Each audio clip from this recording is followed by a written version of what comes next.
بسم اللہ الرحمن الرحیم الحمد للہ وحدہ والصلاة والسلام علی من لا نبی بعد اما بعد وبالمتفق علیہ البخاری ومسلم وقد لا اذکر معہما غیرہما وما عدا ذلك فهو مبین۔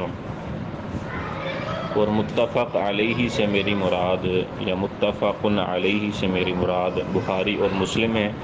وقد لا اذکر اور کبھی کبھی نہیں میں ذکر کروں گا معہما ان دونوں کے ساتھ غیرہما ان کے علاوہ کو، ان کے غیر کو، یعنی جو حدیث بخاری میں بھی ہے مسلم میں بھی ہے اور اس کے علاوہ بھی کسی اور کتاب میں ہے تو میں صرف بخاری اور مسلم کا لکھ دوں گا کہ ھذا الحدیث متفق علیہ، لیکن جو تیسری چوتھی کتاب ہے اس کے بارے میں نہیں لکھوں گا کہ یہ حدیث فلاں کتاب میں بھی ہے۔ وما عدا ذلک اور جو اس کے علاوہ ہوگا فہو مبین تو وہ واضح ہوگا، یعنی یہ جو 7 کتابوں کے نام میں نے پیچھے لکھے ہیں اگر ان کے علاوہ کسی اور کتاب سے میں حدیث ذکر کروں گا، مثلا دارقطنی ہے یا امام مالک سے یا امام شافعی سے کوئی روایت مروی ہے یا ابن خزیمہ کی کوئی روایت ہے یا ابن ابی شیبہ کی کوئی روایت ہے، تو ان کے چونکہ انہوں نے مقدمے میں نام نہیں لکھے اس وجہ سے وہ کہتے ہیں کہ وہ میں ادھر واضح کر دوں گا۔ وبالمتفق علیہ البخاری و مسلم، اس کی ترتیب اس طرح ہوگی جیسے ہم نے پیچھے المراد نکالا تھا، پیچھے یہاں بھی نکلے گا المراد صیغہ صفت ہوا ضمیر اس میں نائب فاعل ہے، با جار ہے، المتفقی اسم مفعول ہے، علیہ جار مجرور مل کے، یہاں پہ جار مجرور مل کے متفق کا نائب فاعل بنے گا، یہاں پہ متفق کے متعلق نہیں ہوگا، تو جار مجرور مل کے المتفقی کا نائب فاعل ہے، متفقی صیغہ صفت اپنے نائب فاعل سے مل کر با حرف جر کا مجرور ہے، جار مجرور مل کے المراد صیغہ صفت کے متعلق ہے، صیغہ صفت اپنے ہوا ضمیر نائب فاعل اور متعلق سے مل کر شیبہ جملہ ہو کر مبتدا ہے، البخاری جو معطوف علیہ واو عاطفہ مسلم معطوف علیہ اپنے معطوف سے مل کر مبتدا کی خبر، مبتدا اپنی خبر سے مل کر جملہ اسمیہ خبریہ ہوا۔ آگے قد حرف تقلیل ہے، لا نافیہ ہے، اذکر فعل، انا ضمیر اس میں فاعل وجوباً مستتر ہے، معہما مرکب اضافی ہو کر لا اذکر کی ظرف ہے، غیرہما مرکب اضافی ہو کر لا اذکر کا مفعول بھی ہے، لا اذکر فعل اپنے فاعل اور دونوں مفعولوں یعنی ظرف اور مفعول بھی سے مل کر جملہ فعلیہ خبریہ ہوا ہے۔ وما عدا ذالک ما اسم موصول، عدا فعل ہوا ضمیر فاعل، ذالک مفعول بھی، فعل اپنے فاعل اور مفعول بھی سے مل کر جملہ فعلیہ خبریہ ہو کر ما اسم موصول کا صلہ لا محل لہا من الاعراب، ما اسم موصول کا صلہ، اسم موصول اپنے صلہ سے مل کر مبتدا بنے گا، اس کے ضمن میں شرط کا معنی ہوتا ہے،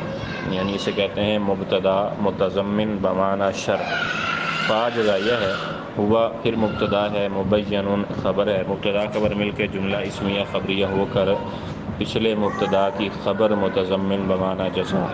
مبتدا خبر مل کے جملہ اسمیہ خبریہ ہوا۔ بالمتفقی کی جری حالت ہے، پیچھے بعد پہ جر آنے کی وجہ سے جری حالت کسرہ کے ساتھ ہے، اسم مفرد منصرف صحیح ہونے کی وجہ سے،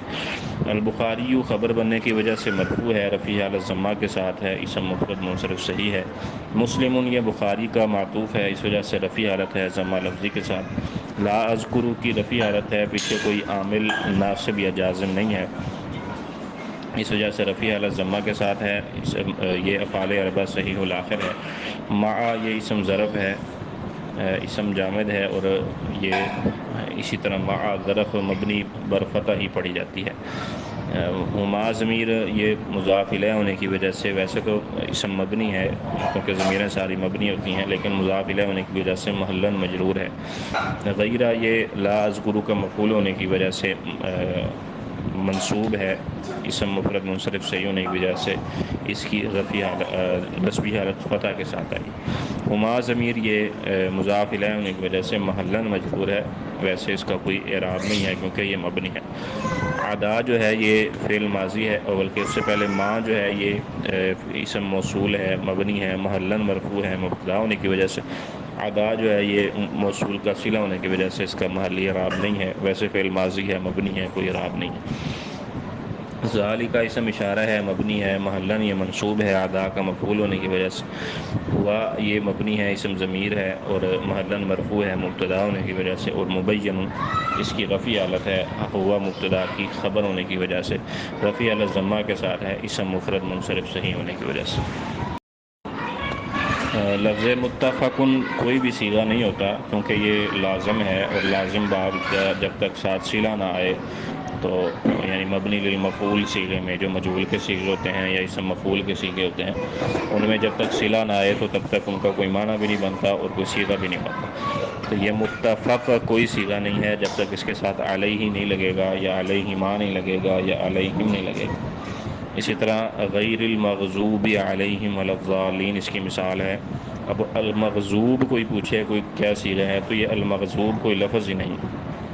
المغضوب علیہم یہ پورا لفظ ہے، اور یہ جمع مذکر اسم مفعول کا صیغہ ہے۔